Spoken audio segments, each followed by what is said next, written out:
আহ, নিশ্চয়ই তোমরা ভালো আছো। আমিও আলহামদুলিল্লাহ। মাইলস্টোন কনসালটেন্টস স্কুলের পক্ষ থেকে আমি মোহাম্মদ ইকবাল মিয়া, সহকারী শিক্ষক, পলাশপাড়া উচ্চ বিদ্যালয়। সবাইকে জানাচ্ছি স্বাগত।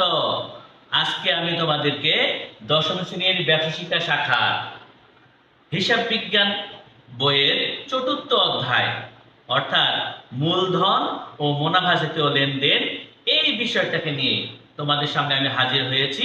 আমি তোমাদেরকে আজকে এই বিষয় সম্পর্কে কিছু টিপস দিব। আশা করি তোমাদের সৃজনশীল পরীক্ষা এবং নৈবিত্তিক পরীক্ষা অবশ্যই কাজে লাগবে। তাহলে চলো আমরা আমাদের ক্লাসে ফিরে যাই। আজকে আমরা প্রথমেই জেনে নেই মূলধন ও মুনাফা জাতীয় লেনদেনটা কি।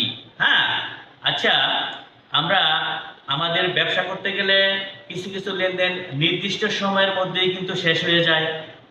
আবার কিছু কিছু লেনদেন আছে, আমরা ব্যবসা করতে গেলে কিছু কিছু লেনদেন আছে দীর্ঘ সময় লাগে, তাই না? এই যে একটা অবস্থা, এই অবস্থাকে কিন্তু বিবেচনা করেই আমাদের এই লেনদেনগুলোকে প্রধানত দুই ভাগে ভাগ করা হয়েছে। এক হচ্ছে মূলধন জাতীয়, আর এক হচ্ছে মুনাফা জাতীয় লেনদেন। তো মূলধন জাতীয় লেনদেন আর মুনাফা জাতীয় লেনদেন এই দুইটা ভাগে ভাগ করা হয়েছে। তো এখন এই যে লেনদেনগুলো আছে, যদি এই লেনদেনগুলো সঠিকভাবে নিরূপণ করা না হয়, তাহলে কিন্তু ব্যবসার প্রকৃত লাভ ক্ষতি এবং আর্থিক অবস্থা কিন্তু জানা খুব কষ্টকর হয়, তাই না?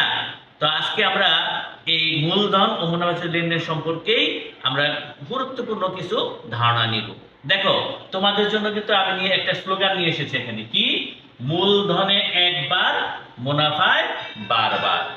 মূলধনে একবার, মুনাফায় বারবার। তার মানে কি? আমাদের ব্যবসা প্রতিষ্ঠানে যেগুলোকে আমরা মূলধন মনে করব, তারা অবশ্যই একবার আসবে অথবা একবার যাবে। মানে ব্যবসা আসবে অথবা ব্যবসা থেকে চলে যাবে। আর মুনাফা তারা ব্যবসা প্রতিষ্ঠানে বারবার আসবে অথবা বারবার চলে যাবে বা বারবার যাবে। ঠিক আছে, আমাদের ব্যবসা চলে যাবে। তাহলে এই যে এখানে স্লোগান দিলাম, এই স্লোগান অনুযায়ী নিশ্চয়ই মূলধনের কিছু বৈশিষ্ট্য আছে। চলো আমরা মূলধনের বৈশিষ্ট্য চলে যাই। মূলধনের যে বৈশিষ্ট্য আছে তার এক নাম্বার হচ্ছে তোমার দীর্ঘমেয়াদী। দীর্ঘমেয়াদী। দুই নাম্বার হচ্ছে তোমার বড় অঙ্কের। তিন নাম্বার হচ্ছে তোমার কম পুনরাবৃত্তি। কম পুনরাবৃত্তি। এ হচ্ছে তোমার মূলধন জাতীয় লেনদেনের বৈশিষ্ট্য। নিশ্চয়ই তার কিছু কি উপায় আছে, তাকে চেনার কিছু উপায় আছে বা লক্ষণ আছে। আমরা এখানে তাকে চলে যাই। হ্যাঁ, তাহলে এক নম্বর হচ্ছে তোমার অনিয়মিত। অনিয়মিত মূলধন জাতীয় লেনদেনগুলো অনিয়মিত।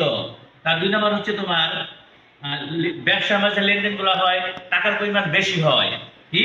লেনদেনে লেনদেনে টাকার পরিমাণ অপেক্ষাকৃত বেশি। অপেক্ষাকৃত বেশি হয়। তারপর তিন নম্বরে কি? তিন নম্বর হচ্ছে মেয়াদকাল। মেয়াদকালটা কি? মেয়াদ 1 বছরের অধিক সময়। অর্থাৎ এই লেনগুলা 1 বছর অধিক সময় বেশি হয়ে থাকে। ঠিক আছে, তাহলে এগুলো হচ্ছে তার কি উপায় বা লক্ষণ। মূলধন জাতীয় লেনদেনের উপায় বা লক্ষণ। এখানে কিন্তু আরেকটা কথা বলার আছে, কি? মূলধন জাতীয় লেনদেনের কিন্তু একটা সম্পর্ক আছে। কার সাথে সম্পর্ক জানো? অবশ্যই জেনে রাখা ভালো। মূলধন জাতীয় লেনদেনের সম্পর্ক হচ্ছে সম্পদ এবং দায়, তার সাথে সম্পর্ক। নিশ্চয় তোমরা বুঝতে পেরেছ। এখন আমরা চলে যাই আমরা মুনাফা জাতীয় লেনদেনে। মুনাফা জাতীয় লেনদেনের বৈশিষ্ট্যটা কি আমরা জেনে নিই। মুনাফা জাতীয় লেনদেনের বৈশিষ্ট্য এক নম্বর বৈশিষ্ট্য হচ্ছে সে স্বল্প মেয়াদী। কি মেয়াদী? স্বল্প মেয়াদী। তারপর দুই নম্বর হচ্ছে সে ছোট অঙ্কের হয়ে থাকে। ছোট অঙ্কের হয়। তিন নম্বর হচ্ছে সে বারবার পুনরাবৃত্তি।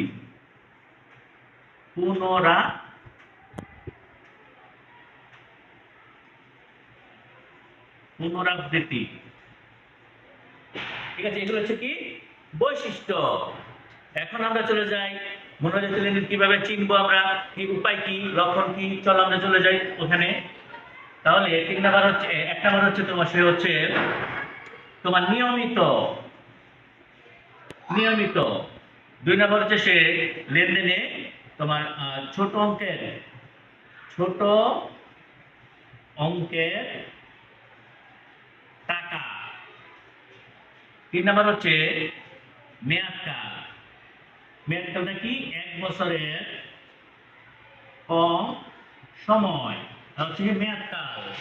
তাহলে আমরা লক্ষণ জানলাম বা উপায় জানলাম, নিয়মিত, ছোট অঙ্কের হয়ে থাকে মানে টাকার পরিমাণ কম হয়ে থাকে, এবং মেয়াদকাল 1 বছরের কম সময় ধরে হয়ে থাকে।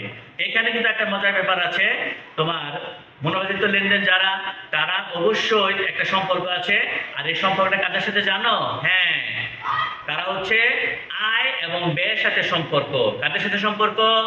আয় এবং ব্যয়ের সাথে সম্পর্ক।